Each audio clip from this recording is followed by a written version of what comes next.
I get asked all the time about salt water flushes.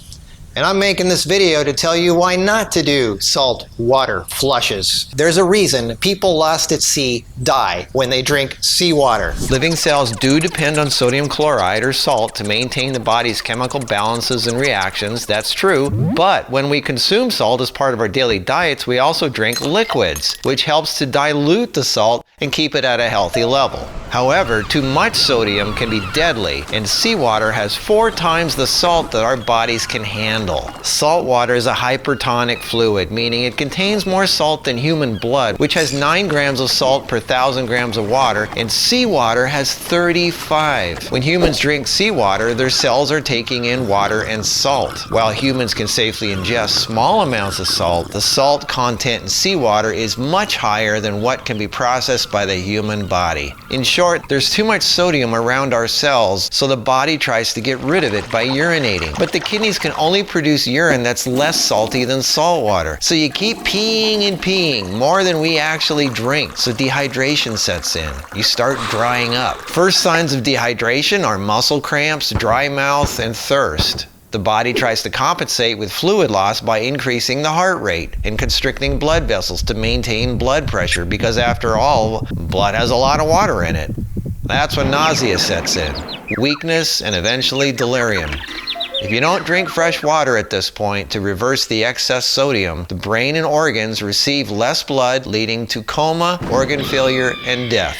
Not a good idea. Ocean water creates an osmotic shift. All that sodium chloride can induce what's called hyperchloremic acidosis. The osmotic shift is so strong that people can get salt water in their lungs, meaning it pulls blood from the bloodstream into the lungs, causing people to drown in their own blood. That is gross. The opposite is true for people who drown in fresh water. It pulls water from the lungs into the bloodstream, hyperdiluting the blood. So drinking salt water is not a good idea. Sea animals and plants have cells with the same salinity as their environment. They are also osmotic regulators with chloride cells that can excrete excess salt, allowing fish to take in salt water without dehydrating.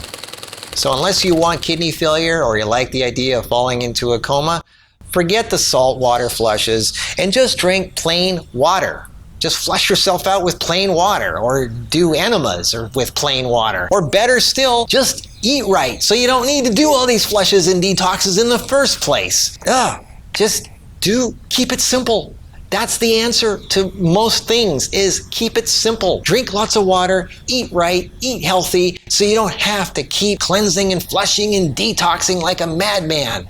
The only salt flush that I would ever even remotely suggest is an Epsom salt flush. It's magnesium chloride. It's more magnesium, and it will clean you out like nothing else, all from top to bottom.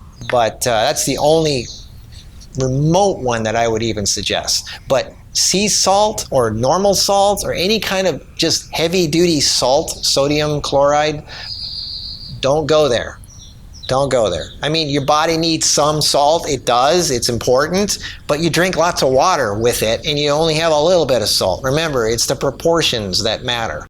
So I hope this helped. Don't go crazy. Don't do stupid, silly things that just because other people are doing it and it's a fad or it's like a trend or something and people are swearing by it. Don't. If you feel a little weird about something, don't do it. Don't let somebody make you do it or force you, no matter how much scientific gobbledygook they try to tell you. Remember, people who drink seawater die. There's a reason for that. Keep that in mind, okay? Keep it simple. Just drink lots of water, clean, healthy spring water, and eat good food, and that's it. Keep it simple. I hope this helped. Stay tuned to thehealthylife.com for more health tips on how to live a decent, great, healthy life without doing crazy things. See you around. Can you pass me the salt?